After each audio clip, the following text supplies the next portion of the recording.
राजकीय वर्तुळातून एक मोठी बातमी समोर येते। राष्ट्रवादी विलीनीकरणासंदर्भातली बातमी आहे। अजित पवार यांच्या राष्ट्रवादीचे 12 आमदार शरद पवार यांच्या पक्षाच्या संपर्कात असल्याची मोठी माहिती सूत्रांकडून मिळते। विलीनीकरणासाठी शरद पवार यांच्या राष्ट्रवादीच्या बड्या नेत्यांसोबत तब्बल 12 आमदार संपर्कात आहे। दोन्ही राष्ट्रवादीने एकत्र यावं अशी आमदारांची इच्छा आहे। या संदर्भात अधिकची माहिती देत आहेत आपले प्रतिनिधी अक्षय बडवे। अक्षय, नेमकं काय घडतंय विलीनीकरणासंदर्भात, काय ठरतंय?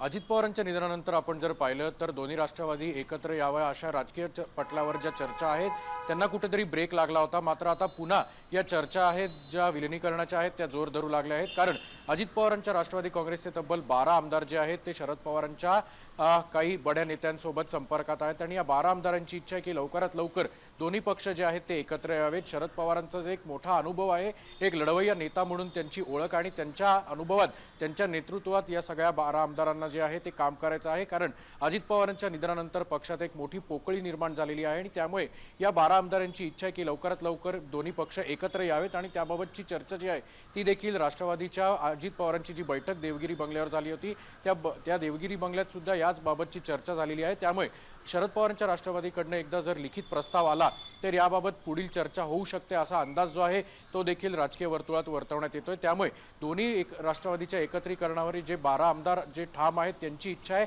की दोन्ही पक्ष लवकरात लवकर एकत्र यावेत। त्यामुळे आता पुढील काळात पुढील दिवसात या दोन्ही पक्ष एकत्रीकरणाबद्दल बडे नेते जे ज्येष्ठ नेते आहेत ते काय निर्णय घेतात हे पाहणं महत्त्वाचं असेल। नक्कीच अक्षय, वरिष्ठ नेत्यांनी याबद्दल बोलणं टाळलं असलं तरी या बातमीनंतर पुन्हा एकदा चर्चांना उधाण आलंय। धन्यवाद तुम्ही दिलेल्या या सविस्तर अपडेटसाठी।